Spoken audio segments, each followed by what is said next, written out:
આજે 5 રાજ્યના વિધાનસભા ચૂંટણીના પરિણામ જે મતગણતરી થઈ રહી છે અને જાહેર થશે પરિણામ.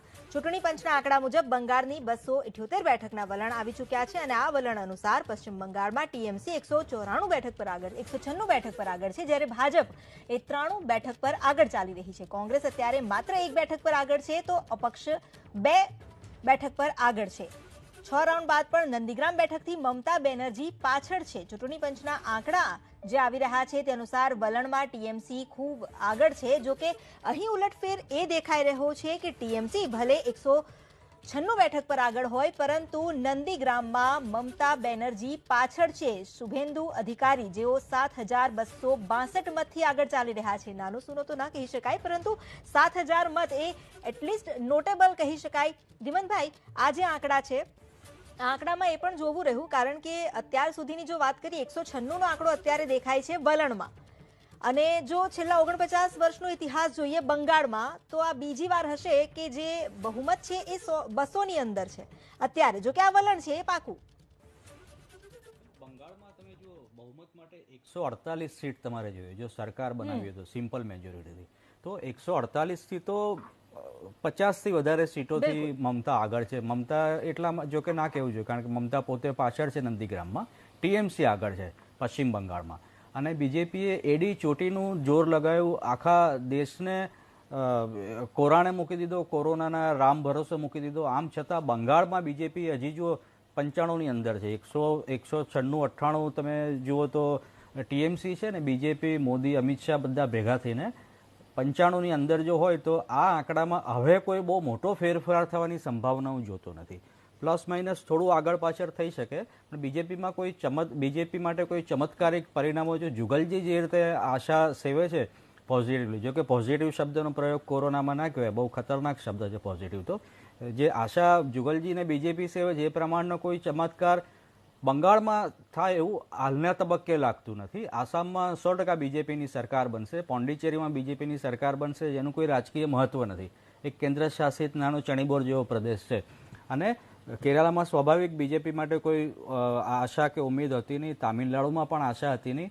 તામિલનાડુમાં એક મજબૂત પગ મૂકી શકે એવી જગ્યા ઊભી કરી છે. પશ્ચિમ બંગાળમાં પણ પહેલી વખત બીજેપીએ, જે કહેવાતો હતો કે હિન્દી બેલ્ટનો પક્ષ છે, નરેન્દ્ર મોદી, અમિત શાહને ગુજરાતના નેતા હજી સુધી કેટલાક લોકો જો માનતા હોય, એમના માટે એક આ સિગ્નલ છે કે બીજેપી એક રાષ્ટ્રીય સ્તરે હજી પગ પ્રસારી શકે. જો એ સરકાર ના બનાવે એ જુદી વાત છે, આમ છતાં એક મજબૂત સેજ એનો કહી શકાય એટલી મેજોરિટી એની પશ્ચિમ બંગાળમાં પણ છે, તામિલનાડુમાં પણ રહેશે.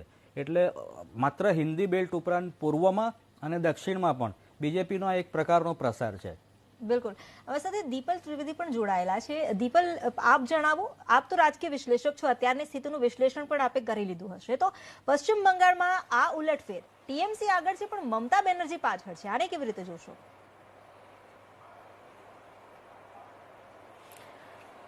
જે રીતે અત્યારનું વલણ જઈ રહ્યું છે એ પ્રમાણે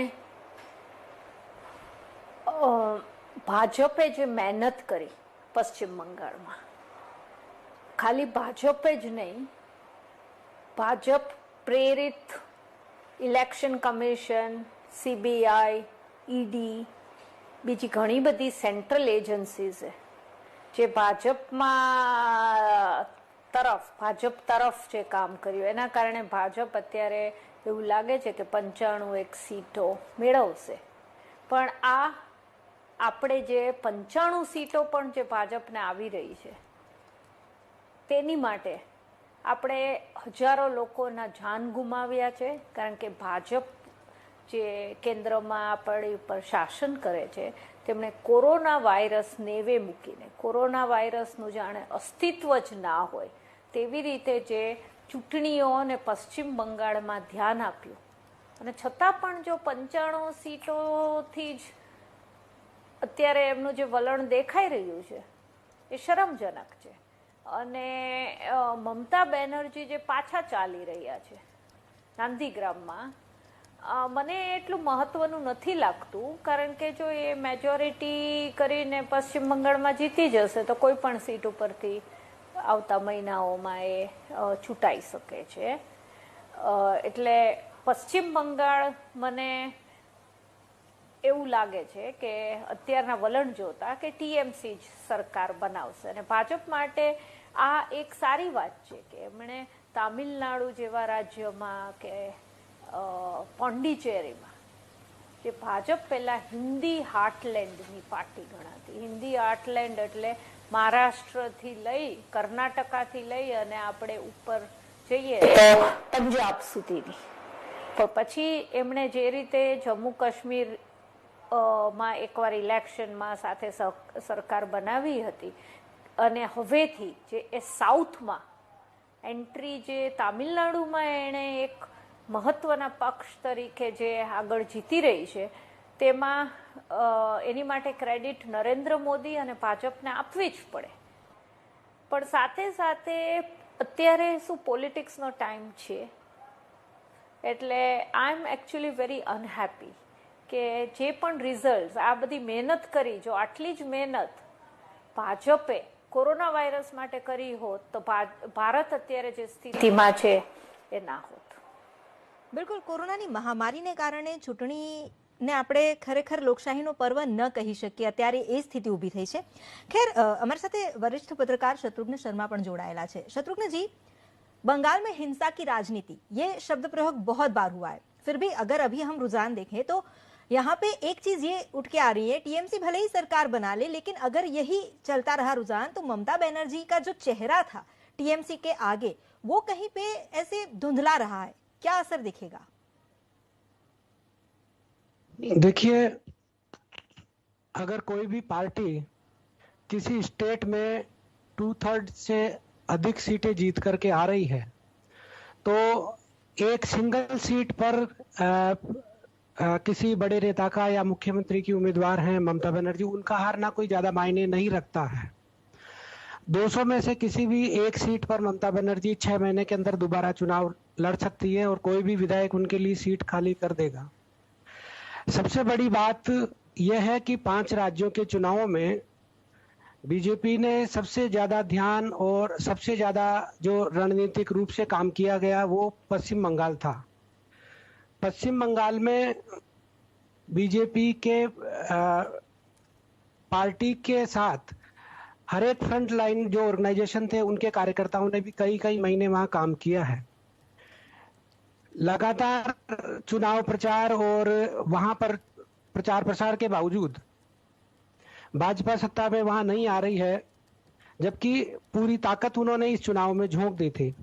हालांकि ये मान सकते हैं कि 5 राज्य जो हैं गैर हिंदी भाषी राज्य हैं और वहां पर बीजेपी को खोने के लिए कुछ भी नहीं था और 90 सीट के आसपास अगर वो पश्चिम बंगाल में पहुंच रही है तो ये एक पार्टी के रूप में बहुत बड़ी उनकी जीत तो है ही है. 90 सीट जीतना कम बात नहीं है.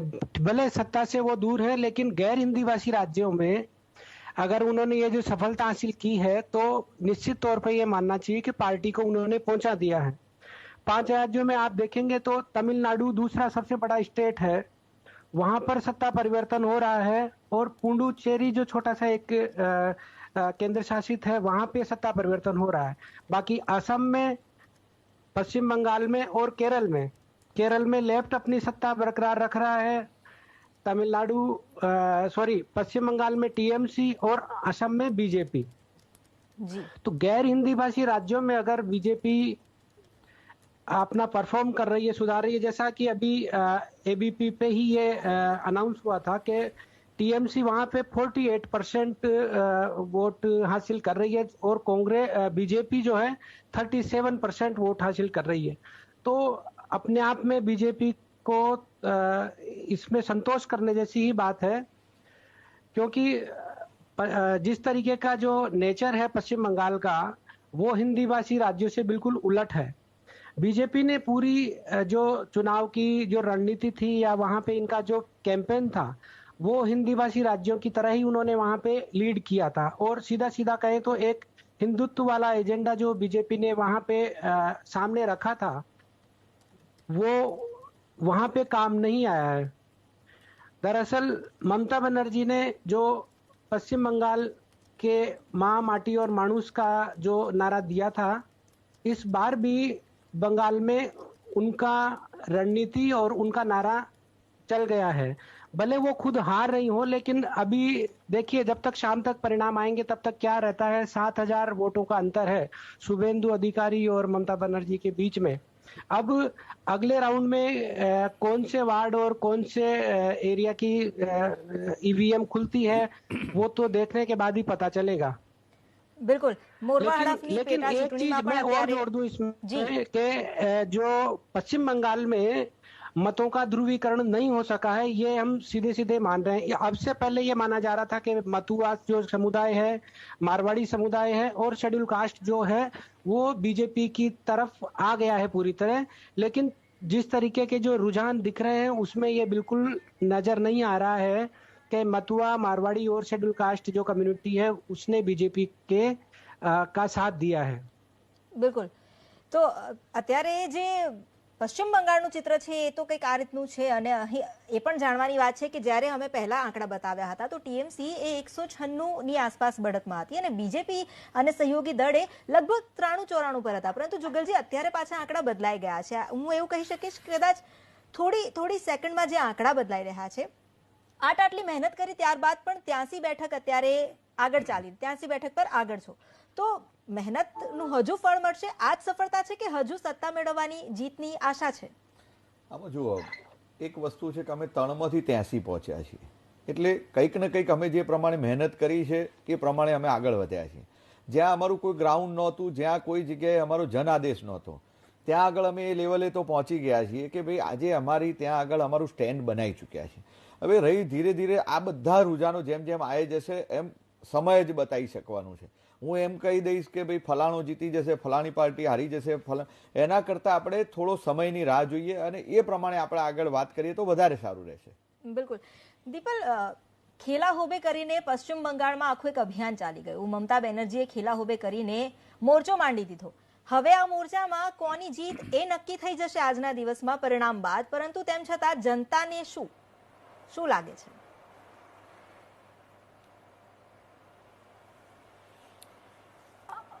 જેની પણ જીત થાય, આપણે જીત ઉજવવાનો ટાઈમ નથી, કારણ કે આપણે જે કોરોના વાયરસ આખા દેશમાં ફેલાઈ રહ્યો છે એટલે આપણે બહુ ખરાબ સમયમાંથી જઈ રહ્યા છીએ।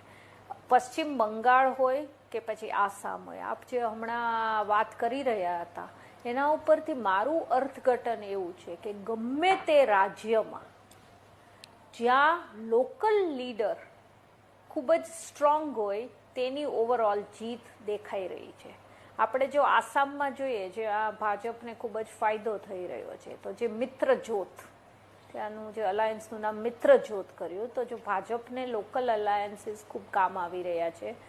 પોંડિચેરી જેવા નાના આપણે ટેરિટરીમાં, સ્ટેટમાં જોઈએ તો પણ એ દેખાઈ આવે કે જે કોંગ્રેસથી છૂટી થયેલી એનઆર કોંગ્રેસ છે તેના આધારે ભાજપ એક ધમાકેદાર એન્ટ્રી કરી રહી છે અને આસામમાં ભાજપની જીત એ ખૂબ મહત્વની છે, કારણ કે આ પહેલી વાર આસામમાં બની રહ્યું છે કે એક જ પાર્ટી બે કોન્સિક્યુટિવ ઇલેક્શન, એક પછી એકના ઇલેક્શન્સ આસામમાં જીતે એવો આ સર્વપ્રથમ બનાવ બની રહ્યો છે અને એની માટે ભાજપને ક્રેડિટ આપવી પડે। એવી જ રીતે આપણે જો તામિલનાડુ જોઈએ તો તામિલનાડુમાં કે પછી કેરલામાં આપણે જોઈએ તો જે લોકલ લીડર્સ છે, લોકલ લીડર્સના જ કારણે જીત થઈ રહી છે। એટલે આ એક બહુ ઇમ્પોર્ટન્ટ પોઈન્ટ છે આવતા વર્ષો માટે કે જે મોદીજી ગુજરાતમાં મુખ્યમંત્રી હતા અને ડિમાન્ડ કરી રહ્યા હતા કે ફેડરલિઝમ હોવું જોઈએ। ફેડરલિઝમ એટલે લોકલ રાજ્યના જે નેતા હોય, પોલિટિકલ નેતા, એને વધારે પાવર હોવો જોઈએ, એની પાસે વધારે સત્તા હોવી જોઈએ, એટલે કેન્દ્રમાં કોઈ બીજી સરકાર હોય તો પણ એને જે જોઈતું એ મળી શકે। એ ફેડરલિઝમનો કન્સેપ્ટ જે મોદીજીએ 2002થી ખૂબ જ આગળ વધાર્યો હતો, પણ પછી 2014 પછી એ કન્સેપ્ટ છે એ બાજુમાં મૂકવામાં આવ્યો હતો। એ કન્સેપ્ટ, એ થિયરી ફેડરલિઝમની એ પાછી આવી રહી છે એ આ ઇલેક્શન રિઝલ્ટમાંથી સ્પષ્ટ થઈ રહ્યું છે. એટલે આ એક બહુ મોટી ડેવલપમેન્ટ કહેવાય. આજના ઇલેક્શન્સનું સૌથી મોટું ટેક અવે આપણે કહીએ તો આ છે કે જ્યાં પણ લોકલ લીડર, પછી એ મમતા બેનર્જી હોય, હિમંતા બિસ્વાસ હોય કે ગમે તે લોકલ સ્ટ્રોંગ લીડર જેની પાસે કે જે પાર્ટી પાસે હશે એ પાર્ટી જ તે લોકોમાં વધારે જઈ શકશે અને વિશ્વાસ સંપાદન કરી શકશે. તે આ ચૂંટણીના અત્યાર સુધીના પરિણામોના વલણ ઉપરથી નજરમાં આવી રહ્યું છે. અત્યારે આમ જોઈએ તો મને ચૂંટણીમાં એટલો રસ નથી, કારણ કે હું કોરોના વાયરસ ઉપર ફોકસ કરી રહી છું અને આ જે પણ હારે કે જે પણ જીતે એની માટે ઉત્સવનો સમય નથી. અત્યારે આપણે જે ચિતાવ ઉત્સવ ભારતભરમાં કોરોના વાયરસના કારણે જે ચાલી રહ્યો છે એના ઉપર વધારે ધ્યાન આપવાની જરૂર છે અને આ ઇલેક્શન રિઝલ્ટ કે ચૂંટણીને પર્વ તરીકે મનાવવાની જરૂર નથી એવું હું સ્પષ્ટપણે માનું છું. બિલકુલ, ચૂંટણીને પર્વ તરીકે મનાવવાની જરૂર નથી એ વાત સાચી, પરંતુ આ લોકશાહીનું અભિન્ન અંગ છે એ પણ એટલું જ સત્ય છે. આપે જે સ્થાનિક નેતાઓની વાત કરી છે, અમારી સાથે જુગલજી પણ છે. જુગલજી, આજે સ્થાનિક નેતાની વાત હતી, આ સ્થાનિક નેતાને મુદ્દાને જોઈએ તો બંગાળમાં મોટા ભાગે આપણે આ ચર્ચા કરી છે કે ઘણા બધા ટીએમસીના નેતાઓ લેવામાં આવ્યા, પરંતુ તેમ છતાં આ સ્થાનિક નેતાઓ શું બીજેપીને ફળ્યા એવું લાગે છે? આંકડા જોતા અત્યારે નથી લાગતું. આમાં કેવું છે કે જ્યારે જે પરિસ્થિતિ પ્રમાણે જ્યારે ટીએમસીમાંથી જે લોકો આવેલા હોય કે જે કોઈ બીજી પક્ષમાંથી જે લોકો આવ્યા હોય એ કોઈ વિચારધારા સાથે જોડાવાનું નક્કી થયું હોય, એ વિચારધારા સાથે જ્યારે સંકળાયા હોય ત્યારે જ્યાં આગળ જે જન આદેશ એમને મેળવવાનો હોય, અમને તો એવું લાગી રહ્યું છે અત્યારે જે પ્રમાણેનું કે ત્યાં આગળ જનતાએ એમને સ્વીકાર્યા છે ને એ પ્રમાણે અમે આગળ વધી રહ્યા છીએ. અને આવનારા સમયની અંદર કોઈ પણ, કારણ કે જેને રાજકારણમાં કે રાજકીય રીતે સેવાઓ કરવામાં આગળ વધવું છે એ જ્યારે એવું તો કોઈ છે નહીં કે ભાઈ આ પક્ષમાંથી તમે બીજા પક્ષમાં ના જઈ શકો. જેની વિચારધારા જેને સારી લાગતી હોય કાં તો એને યોગ્ય લાગતી હોય ત્યારે એ તરફ એ ઢળતા હોય છે ને એ તરફ જતા હોય છે. એટલે સ્થાનિક નેતા કોઈ પણ આખા ભારતની અંદર કોઈ પણ પક્ષની અંદર તમે જુઓ કે કોઈ બીજા પક્ષમાંથી નથી આવ્યા, નથી સ્વીકાર્યા, એવું કોઈ પણ જગ્યાએ ભલે કદાચ કેન્દ્રમાં સંયુક્ત નહીં હોય પરંતુ ત્યાં આગળ સ્ટેટમાં બે સાથે મળીને કામ કરતા હશે. એટલે એ આ પ્રમાણેની જ્યાં જેના લેવલે જ્યાં સમસ્યાઓ જેવી હોય એવા પ્રમાણેના લોકો નિર્ણયો લેતા, એવી રીતે પાર્ટીઓ નિર્ણયો લેતી હોય છે. बिल्कुल.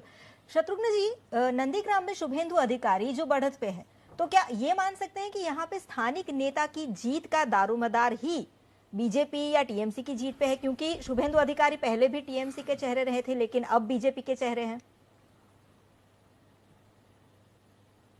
कार का जो विवाद चला था नंदीग्राम में और ममता बनर्जी ने वहां पर आंदोलन का जो पूरा रूपरेखा बनाना हो या वहां पर जो कैंप करना हो, वो सारा जिम्मेदारी शुभेंदु अधिकारी के पास था. शुभेंदु अधिकारी और उनके पिताजी दोनों उस पर्टिकुलर एरिया में काफी प्रभावशाली नेता हैं और पिछली जो जीत रही ममता बनर्जी की उसमें शुभेंदु अधिकारी की काफी बड़ी भूमिका थी. निश्चित तौर पर ये ममता बनर्जी की अगर हार होती है तो नेचुरली खबर बनती है बड़ी, लेकिन वहाँ की जो स्थानीय रणनीति है या वहाँ पर जातिगत जो गठजोड़ है उसको लेकर के अभी हमें थोड़ा वेट करना चाहिए, क्योंकि अभी जब तक फाइनल अंतिम 2 या 3 राउंड के जो ईवीएम मशीन के जब तक नतीजे नहीं आते हैं, क्योंकि अंतर ज्यादा नहीं है, 7,000 का अंतर है. अब वो कब आगे पीछे हो उसमें हम लोग कह नहीं सकते. इसको चुनाव परिणाम तो नहीं मान सकते, अभी तो रुझान है जो शुभेंदु अधिकारी के पक्ष में है. लेकिन अभी तक कितने राउंड वहां पे कंप्लीट हुए हैं और क्या स्थिति रहती है आखिरी राउंड के बाद में, ये हो सकता है कि ममता बनर्जी ये सीट हार भी जाए, लेकिन उसके बावजूद अगर उनकी पार्टी 200 सीट जीत के आ रही है तो उसका श्रेय भी ममता बनर्जी को ही देना पड़ेगा.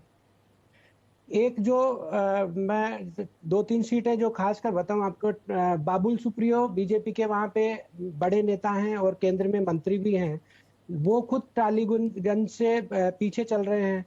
स्वप्न दास गुप्ता जो वरिष्ठ पत्रकार है वो तारकेश्वर सीट से वो खुद पीछे चल रहे हैं. बीजेपी की एक लॉकेट चटर्जी करके मेंबर ऑफ पार्लियामेंट हैं और वहां की बंगाली अभिनेत्री भी हैं। चुचुड़ा सीट से वो खुद पीछे चल रही हैं। तो ये चुनाव जो है एक अलग तरीके के माहौल में चुनाव हुआ है। और आपने जो कहा कि हिंसा और प्रतिहिंसा का जो दौर वहां पे चला है, मतलब वो केवल चुनावों तक ही सीमित नहीं था। चुनाव पिछले 1 साल से वहां पे लगातार हर पार्टी कोशिश कर रही थी अपना अपना वजूद बनाने की, चाहे वो लेफ्ट पार्टी हो, कांग्रेस हो, बीजेपी हो। लेकिन इन 5 राज्यों के जो चुनाव परिणाम या रुझान सामने आ रहे हैं, उसमें सबसे बड़ी चीज ये है कि कांग्रेस की स्थिति बहुत ही दयनीय है। कांग्रेस अपने दम कहीं पर भी एक जो प्रेजेंस होती है वो नहीं दिखा पा रही है, चाहे वो तमिलनाडु हो, पश्चिम बंगाल हो, असम में उनको 44 सीट मिल रही है। असम के अलावा वो कहीं भी अपनी प्रेजेंस नहीं दिखा पा रहे हैं। तो सबसे ज्यादा जो चीजें हैं कि कांग्रेस को आने वाले समय में अपनी रणनीति, अपने नेताओं और अपना जो एजेंडा है उनमें काफी चीजें बदलाव करनी पड़ेगी। બિલકુલ જે વાત એમણે કહી શત્રુઘ્નજીએ, અહીં ધીમનભાઈ એક સવાલ એ પણ છે, કારણ કે એમણે પહેલા એ પણ કહ્યું હતું કે હિન્દુત્વનો મુદ્દો બંગાળમાં નથી ચાલ્યો. હવે નંદીગ્રામની જો બેઠક પર મહત્વ આપીએ આપણે, તો નંદીગ્રામમાં પ્રચાર દરમિયાન જય શ્રીરામની ગુંજ તો ઉઠી જતી. શુભેન્દુ અધિકારી પહેલેથી જ ભાજપના ખેમામાં છે. તો આ બંને મુદ્દાની અસર છે કે ફક્ત માત્ર સ્થાનિક નેતાની અસર છે? ના, હું ચોક્કસ માનું છું કે બંગાળમાં જો અસર હોય તો એક માત્ર ને માત્ર સ્થાનિક મુદ્દાઓની અસર છે. બંગાળ તમે જુઓ, ગુજરાત નથી. બંગાળ દક્ષિણ ભારતના તામિલનાડુ જેવા રાજ્યોની જેમ એક એવો પ્રદેશ છે જે વર્ષોથી માત્ર ને માત્ર સ્થાનિક પાર્ટીને, સ્થાનિક રાજકારણીઓને પસંદ કરે છે. અને એણે કોંગ્રેસને પણ જાકારો આપ્યો હતો, બીજેપીને પણ જાકારો આપ્યો હતો. પણ જ્યાં સુધી આ ઇલેક્શનની ચર્ચાનો સવાલ છે અમિતા, મને લાગે છે કે નંદીગ્રામ હોય, મોડવા હડફ હોય, એનાથી ઉપર ઉઠીને આપણે આખા એક મેક્રો લેવલે આખા દેશના આ 5 રાજ્યોના ઇલેક્શનને જોઈએ તો સૌથી મોટા ટેકઅવેઝ કયા છે.